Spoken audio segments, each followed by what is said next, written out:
العالمين والصلاة والسلام على سيد المرسلين أما بعد فأعوذ بالله من الشيطان الرجيم بسم الله الرحمن الرحيم الصلاة والسلام عليك يا رسول الله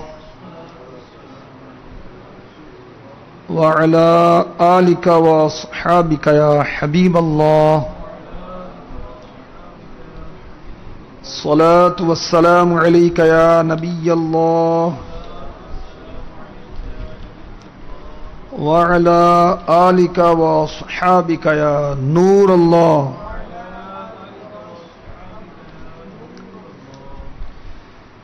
الترغیب و ترہیب حدیث نمبر 2590. سرکار مدینہ راحت قلب و سینہ صلی اللہ تعالی علیہ وسلم کا فرمان جنت نشان: من صلی علی فی یوم الف مرۃ لم یمت حتی یری مقعدہ من الجنہ. جو مجھ پر ایک دن میں 1000 مرتبہ درود شریف پڑھے گا وہ اس وقت تک نہیں مرے گا جب تک جنت میں اپنا مقام نہ دیکھ لے. سبحان اللہ. ایک دن میں 1000 مرتبہ درود پاک. اور رمضان میں درود نہیں پڑھیں گے تو کب پڑھیں گے؟ اور جو اعتکاف میں ہیں ان کو تو کاش ذکر و درود ہر گھڑی ورد زبان رہے، فضول گوئی کی عادت نکل جائے. تو کتنا سستا سودا کہ 1000 مرتبہ درود پاک جو عاشق رسول پڑھے گا اس وقت تک دنیا سے نہیں جائے گا جب تک جنت میں اپنا مقام نہیں دیکھ لے گا. اعلیٰ حضرت فرماتے ہیں وہ تو نہایت سستا سودا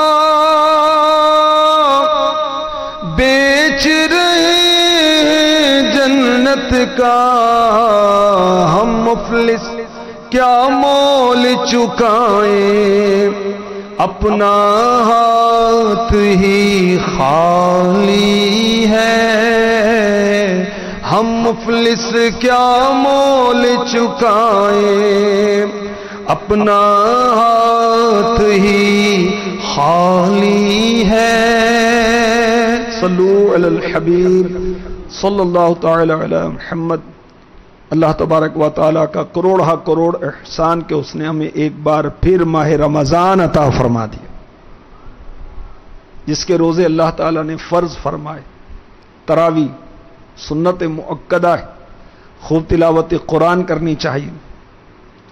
اس مہینے میں خاص طور پر 4 باتوں کی کثرت کرنے کی نبی رحمت صلی اللہ علیہ وسلم نے تعلیم فرمائی. وہ 4 باتیں کون سی؟ 2 ایسی جن کے ذریعے تم اپنے رب کو راضی کرو گے، بقیہ 2 سے تمہیں بے نیازی نہیں. وہ 2 باتیں جن کے ذریعے تم اپنے رب کو راضی کرو گے. ہمارے آقا علیہ الصلوۃ والسلام نے فرمایا وہ 2 باتیں جن کے ذریعے تم اپنے رب کو راضی کرو گے وہ ہیں لا الہ الا اللہ کی گواہی دینا، نمبر 2 استغفار کرنا. اور 2 باتیں جن سے تمہیں بے نیازی نہیں، وہ کون سی ہیں؟ اللہ تعالی سے جنت طلب کرنا اور جہنم سے اللہ تعالی کی پناہ طلب کرنا. تو ماہ رمضان میں ہمارے آقا علیہ الصلوۃ والسلام نے 4 باتوں کی کثرت کرنے کا فرمایا. کثرت سے کلمہ طیبہ پڑھیں، کثرت سے استغفار کریں، اور شجرہ قادریہ رضویہ عطاریہ میں 166 بار کلمہ طیبہ روز پڑھنا ہوتا ہے. لا الہ الا اللہ، لا الہ الا اللہ، لا الہ الا اللہ، اور 3 بار محمد الرسول اللہ صلی اللہ تعالی علیہ وسلم، اور 70 بار استغفار. استغفر اللہ و اتوب الیہ، استغفر اللہ العظیم و اتوب الیہ، یا صرف استغفر اللہ ایسے ہی پڑھ لیں. اور 2 باتیں جس سے بے نیازی نہیں، اللہ سے جنت مانگو، اور دوسری بات اللہ تبارک و تعالی سے جہنم کی، اللہ کی پناہ مانگو جہنم سے. تو جنت اور دوزخ انشاءاللہ یہ روز سلسلہ اس وقت اللہ نے چاہا تو پیش کیا جائے گا. ایک دن ہم جنت کا تذکرہ کریں گے اور ایک دن جہنم کا تذکرہ کریں گے. جنت کا تذکرہ کریں گے، اللہ سے جنت کا سوال کریں گے. جہنم کا تذکرہ کریں گے تو اللہ تعالیٰ سے پناہ طلب کریں گے، امان مانگیں گے، اللہ ہمیں جہنم سے امان عطا فرما دے. جنت ہے کیا؟ جنت کیا ہے؟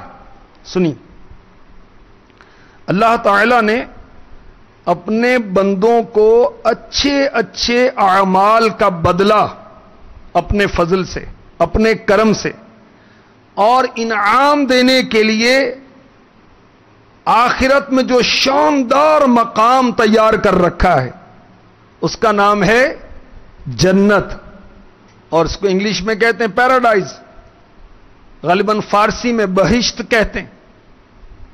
تو اچھے اچھے اعمال سے، اور حقیقتاً جنت اللہ کے فضل سے ملے گی، اور جنت کے بلند درجات اچھے اچھے اعمال سے ملیں گے. جنت کو جنت کیوں کہتے ہیں یہ بھی سنیے، اللہ ہمیں جنت کی رغبت عطا فرما دے. جنت کے معنی ہیں گھنا باغ، جس میں درختوں کی وجہ سے زمین چھپی ہو. جنت میں گھنے درخت ہیں. جنت کو اس لیے بھی جنت کہتے ہیں کہ وہ دنیا میں نگاہوں سے چھپی ہوئی ہے، اس لیے اسے جنت کہتے ہیں. اور جنت کی عظمت، سبحان اللہ، اس کی کچھ جھلکیاں پیش کرتا ہوں. جنت اللہ تبارک و تعالی کی رضا کا مقام ہے. جنت اللہ کے دیدار کا مقام ہے. جنت میں ہر طرح کی راحت ہے، شادمانی ہے، فرحت ہے. جنت میں محلات سونے چاندی موتی اور جواہرات کے ہوں گے. جنت میں جگہ جگہ خوبصورت اور نفیس خیمے لگے ہوں گے. کس چیز کے ہوں گے وہ خیمے؟ ریشمی کپڑوں کے ہوں گے. جنت میں طرح طرح کے لذیذ اور دل پسند پھل ہوں گے. شاداب اور سائے دار درختوں کے باغات ہوں گے. جنت میں ٹھنڈا میٹھا پانی ہوگا، بہت ہی نفیس دودھ ہوگا، عمدہ شہد ہوگا اور پاک شراب کی نہریں ہوں گی. جنت میں طرح طرح کے کھانے ہوں گے، صاف ستھرے پھل ہوں گے، چمکدار برتن ہوں گے. جنت کی نعمتیں ایسی بے مثال ہیں کہ نہ کبھی کسی آنکھ نے ایسی نعمتوں کو دیکھا، نہ کسی کان نے سنا، نہ کسی کے دل میں اس کا خیال گزرا. اور جنتی لوگوں کو بلا روک ٹوک یہ نعمتیں اور لذتیں عطا کی جائیں گی. اللہ ہمیں اپنے کرم سے داخل جنت فرما دے. آئیے اللہ کی بارگاہ میں دعا کرتے ہیں. جنت میں آقا کا پڑوسی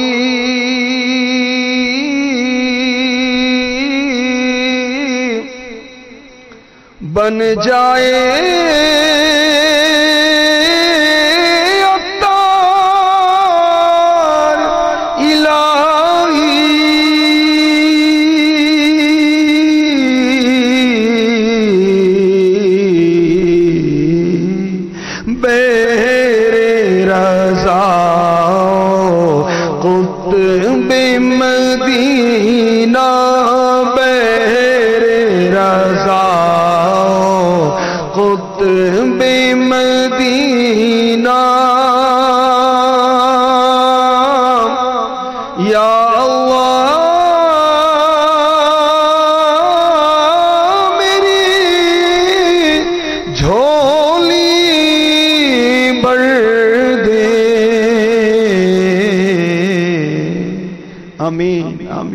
صلو علی الحبیب صلی اللہ تعالی علی محمد.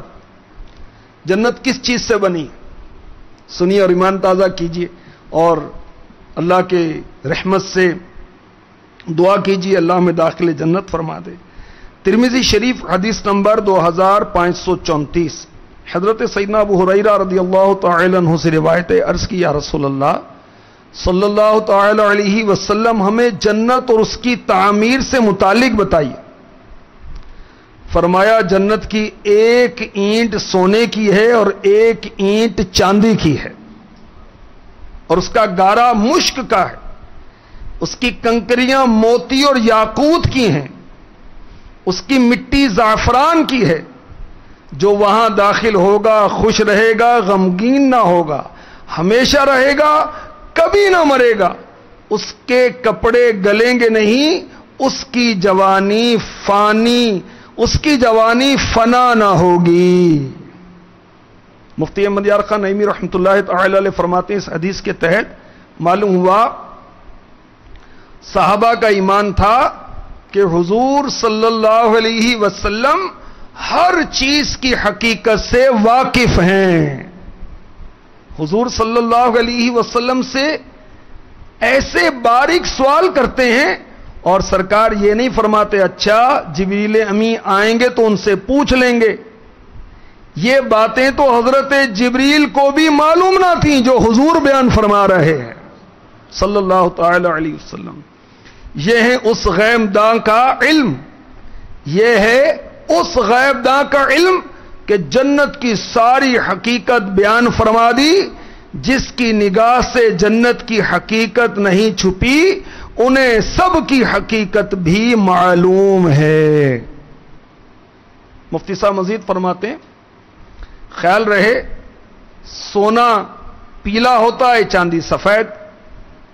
جو دیوار ان اینٹوں سے بنے وہ کیسی خوشنما ہوگی، پھر زعفران پیلا ہوتا ہے، مشک سیاہ، جو مٹی اس سے مخلوط ہو وہ کیسی حسین اور کیسی خوشبودار ہوگی، پھر موتی سفید چمکیلے ہوتے ہیں، یاقوت رنگ برنگے، جو بجری اس سے مخلوط ہو وہ کیسی خوبصورت اور قیمتی ہوگی، پھر وہاں کے درخت گہرے رنگ کے سبز، ان رنگتوں کے ملنے سے جو حسن پیدا ہوا ہے وہ بغیر دیکھے سمجھ میں نہیں آ سکتا۔ انشاءاللہ دیکھ کر سمجھیں گے اور سمجھائیں گے، خدا تعالی اس قال کو حال کر دے۔ مفتی احمد یار خان نعیمی رحمۃ اللہ تعالی علیہ مزید فرماتے ہیں جنت میں رنج، غم، تکلیف، بیماریاں، موت، بڑھاپا، کپڑے میلے ہونا وغیرہ کوئی چیز نہ ہوگی۔ مزید فرماتے ہیں کپڑے فرما کر سارا سامان مراد لیا گیا ہے، وہاں نہ کپڑے میلے ہوں گے، نہ پھٹیں گے، نہ کوئی سامان ٹوٹے پھوٹے، نہ مرمت کرایا جائے۔ مفتی صاحب فرماتے ہیں دیکھ لو چاند سورج کی مرمت کون کرتا ہے؟ سبحان اللہ۔ اللہ تعالیٰ اپنے کرم سے ہمیں داخل جنت فرما دے، تو جنت میں لے جانے والے اعمال اختیار کریں۔ اور ماشاءاللہ اس کتاب کے اندر جنت میں لے جانے والے اعمال کا بیان ہے، 2000 سے زائد مستند حدیثوں کا بیان، اور ماہ رمضان مبارک شروع ہو گیا، اور روزہ جو ہے یہ بھی جنت میں لے جانے والا عمل ہے۔ ہمارے آقا صلی اللہ علیہ وسلم نے فرمایا اللہ تعالی جنت کو حکم فرماتا ہے میرے نیک بندوں کے لیے آراستہ ہو جا، ان قریب وہ دنیا کی مشقت سے میرے گھر اور کرم میں راحت پائیں گے۔ ہمارے آقا علیہ الصلوۃ والسلام نے فرمایا جب ماہ رمضان کی پہلی رات آتی ہے تو آسمانوں اور جنت کے دروازے کھول دیے جاتے ہیں اور آخر رات تک بند نہیں ہوتے۔ جو کوئی بندہ اس ماہ مبارک کی کسی بھی رات میں نماز پڑھتا ہے تو اللہ عز و جل اس کے ہر سجدے کے بدلے میں اس کے لیے 1500 نیکیاں لکھتا ہے، اس کے لیے جنت میں سرخ یاقوت کا گھر بناتا ہے۔ وہ سرخ یاقوت کا گھر کیسا ہوگا؟ اس گھر کے 60,000 دروازے ہوں گے اور ہر دروازے کے پٹ سونے کے بنے ہوں گے جن میں یاقوت سرخ جڑے ہوں گے۔ تو جو ماہ رمضان میں راتوں کو نماز پڑھے گا اللہ تعالیٰ اسے جنت عطا فرمائے گا، اور جنت میں وہ محل اور گھر عطا فرمائے گا جو سرخ یاقوت کا بنا ہوا ہے۔ اللہ ہمیں اپنے کرم سے داخل جنت فرما دے۔ جو جنت کا سوال کرتا ہے نا تو جنت اس کے لیے کہتی کہ یا اللہ اس کو جنت میں داخل فرما دے. اور مدنی چینل کے ناظرین اور معتکفین اسلامی بھائی جو فیضان مدینہ سردار آباد میں سینکڑوں کی تعداد میں ہیں ماشاءاللہ، اور عالمی مدنی مرکز میں تو ہزاروں ہیں الحمدللہ، کسی مسلمان کو روزہ افطار کروانا یہ بھی جنت میں لے جانے والا کام ہے. عرض کی یا رسول اللہ صلی اللہ علیہ وسلم، میرے آقا علیہ الصلوۃ والسلام نے جب افطار کی ترغیب دلائی تو عرض کی صحابہ نے ہم میں سے ہر شخص وہ چیز نہیں پاتا جس سے روزہ افطار کوائے. فرمایا اللہ تعالی یہ ثواب تو اس شخص کو بھی دے گا جو ایک گھونٹ دودھ یا ایک کھجور یا ایک گھونٹ پانی سے روزہ افطار کروائے. جس نے روزہ دار کو پیٹ بھر کر کھلایا اس کو اللہ تعالی میرے حوض سے پلائے گا کہ کبھی پیاسا نہ ہوگا یہاں تک کہ جنت میں داخل ہو جائے. وہ تو نہایت سستا سودا بیچ رہے جنت کا، ہم مفلس کیا مول چکائیں، اپنا ہاتھ ہی خالی ہے.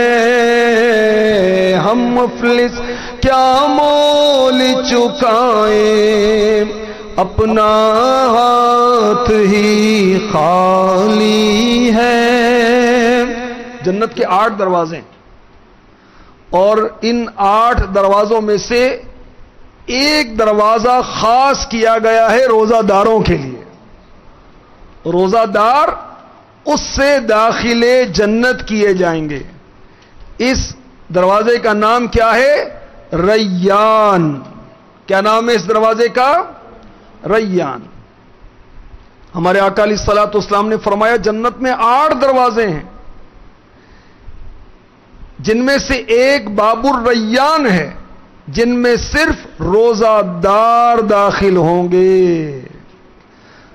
دو جہاں کی نعمتیں ملتی ہیں روزہ دار کو، جو نہیں رکھتا ہے روزہ وہ بڑا نادان ہے.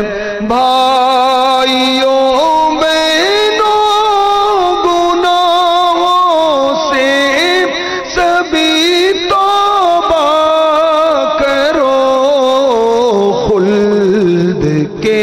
در کھل گئے ہیں داخلہ آسان ہے. تو جنت کے 8 دروازوں میں سے ایک دروازہ روزہ دار کے لیے. روزہ دار اس سے داخل جنت ہوں گے. مفتی احمد یار خان نعیمی نے مرآت میں لکھا ریان کا مطلب تر و تازگی، سیرابی، سبزی. چونکہ روزہ دار روزوں میں بھوکے پیاسے رہتے تھے اور بمقابلہ بھوک کے پیاس کی زیادہ تکلیف اٹھاتے تھے، اس لیے ان کے داخلے کے لیے وہ دروازہ منتخب ہوا جہاں پانی کی نہریں بے حساب، سبزہ، پھل، فروٹ اور سیرابی ہے. اس کا حسن آج نہ ہمارے وہم و گمان میں آ سکتا ہے نہ بیان میں، انشاءاللہ دیکھ کر ہی پتہ لگے گا. مفتی صاحب مزید فرماتے ہیں اس سے معلوم ہوا روزہ چور اور روزہ توڑ مسلمان اگرچہ رحمت خداوندی اور شفاعت مصطفی کی برکت سے بخشی بھی دیے جائیں اور جنت میں داخل بھی ہو جائیں، مگر اس دروازے سے نہیں جا سکتے کہ یہ دروازہ تو روزہ داروں کے لیے مخصوص ہے. خلد کے در کھل گئے ہیں داخلہ آسان ہے. خلد کے در کھل گئے ہیں داخلہ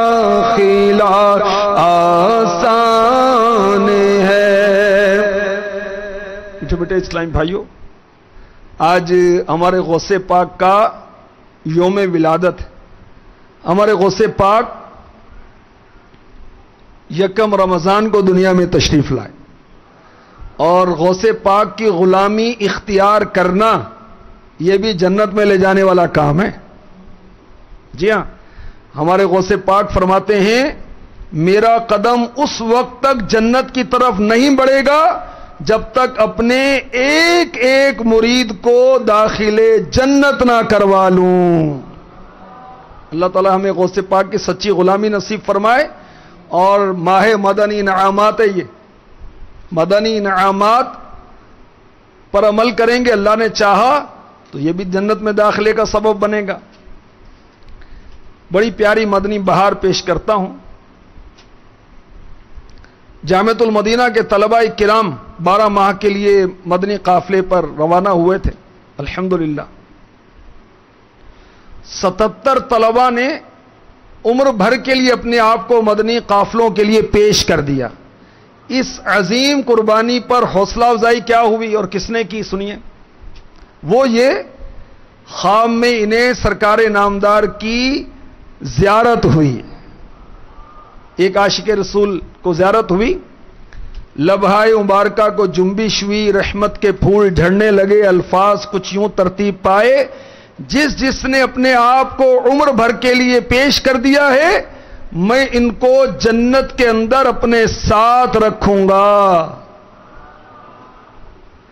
خواب دیکھنے والے عاشق رسول میں حسرت ہوئی کہ کاش 100 کروڑ کاش مجھے بھی ان خوش نصیبوں میں شامل کر لیا جائے، تو اللہ کے حبیب صلی اللہ علیہ وآلہ وسلم نے اس عاشق رسول کی اپنے غلام کی دل کی بات جان لی، فرمایا اگر تم بھی ان میں شامل ہونا چاہو تو اپنے آپ کو عمر بھر کے لیے پیش کر دو۔ اللہ تبارک و تعالی اپنے کرم سے ہمیں ماہ رمضان کے صدقے، قرآن کے صدقے، اپنے محبوب کے صدقے داخل جنت فرمائے۔ اللہم انی اسألک الجنہ، اللہم انی اسألک الجنہ، اللہم انی اسألک الجنہ، آمین آمین آمین بجاہ النبی الامین صلی اللہ تعالی علیہ وسلم۔ صلو علی الحبیب صلی اللہ تعالی علی محمد۔ رحمت مغفرت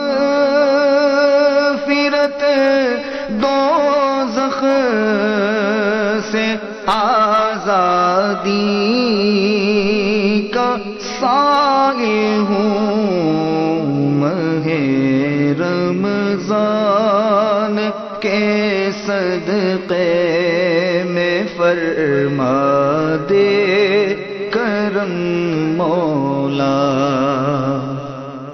رمضان المبارک کی نور برساتی ساعتیں، دھیرے دھیرے شب کا گزرنا، وقت سحر کا آنا، پھر نکلے چمکتا سورج اور ہو جائے روشن صبح، ایک انتظار کہ کب دن ڈھلے اور ہو انتظار ختم، دلوں کا میل دھلے، ذہنوں کو ملے راست راہ، قرآن و سنت کی باتوں سے قلب جگمگا اٹھے، مہکے مدنی پھولوں سے سماعت مہک اٹھے، دیدار ہو جائے امیر اہل سنت دامت برکاتہم العالیہ کا۔ دیکھیے تلاوت قرآن پاک اور نعت شریف کے بعد امیر اہل سنت دامت برکاتہم العالیہ کا علم و حکمت سے مزین مدنی مذاکرہ روزانہ بعد نماز عصر براہ راست ٹیلی کاسٹ مدنی چینل پر۔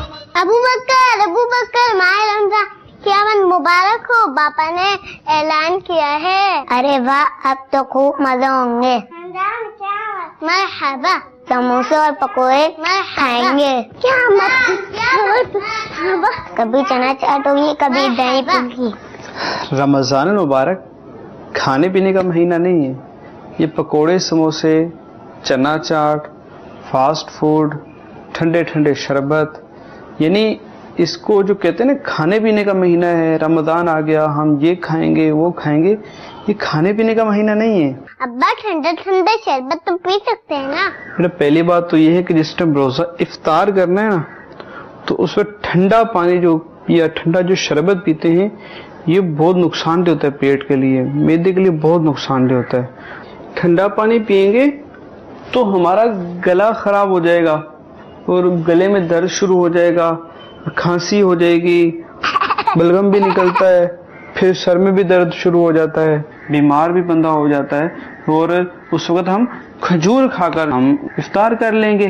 مجھے تو فروٹ بہت اچھے لگتے ہیں. مجھے تو روز بال اچھے لگتے ہیں. اللہ سو کی نعمتیں بھی کھائیں گے, لیکن ہم اللہ تعالیٰ کی عبادت بھی کریں گے. اس میں ہم نماز بھی پڑھیں گے. اس میں جو نفل نماز پڑھتا ہے اس کو فرض کا ثواب ملتا ہے, اور جو فرض پڑھتا ہے نا اس کو 70 گنا ثواب جو ہے اس کا بڑھا دیا جاتا ہے. اور جو رمضان میں گناہ کرتا ہے تو گناہ کی ہلاکت بھی بڑھ جاتی ہے. تو ہم نے گناہوں سے بچنا ہے. جو عاقل بالغ جس پر روزہ فرض ہے, اگر وہ روزہ چھوڑ دے تو وہ جہنم کا حقدار ہے. جہنم میں آگ ہوتی ہے. تو ہم انشاءاللہ سجل روزہ بھی رکھیں گے, نماز بھی پڑھیں گے, قرآن پاک بھی پڑھیں گے. ہم روزے رکھ کے جنت میں جائیں گے. تو اللہ تعالیٰ کی نعمتیں بھی استعمال کریں گے, لیکن انشاءاللہ عز و جل ہم اس مہینے میں خوب خوب نیکیاں کریں گے انشاءاللہ عز و جل. مرحبا ماہ رمضان مرحبا مرحبا ماہ رمضان مرحبا. شیخ عبدالحق محدث دہلوی رحمت اللہ تعالی علیہ ارشاد فرماتے ہیں, حضرت شیخ عبد القادر جیلانی قدس سرہ النورانی کی کوئی محفل ایسی نہ ہوتی جس میں غیر مسلم آپ کے دست حق پرست پر دولت ایمان سے مشرف نہ ہوتے, اور نافرمان ڈاکو, گمراہ اور بد مذہب افراد آپ کے ہاتھ پر تائب نہ ہوتے. جب 500 سے زیادہ غیر مسلم اور لاکھوں سیاہ کار آپ علیہ رحمہ کے ہاتھ پر تائب ہو چکے اور اپنی بدعمالیوں سے باز آ چکے تھے, تو دیگر لوگوں کے بارے میں کیا کہا جا سکتا ہے؟ ہر ایک ہی آپ کے فرامین مبارکہ سے مستفیض ہوتا. امر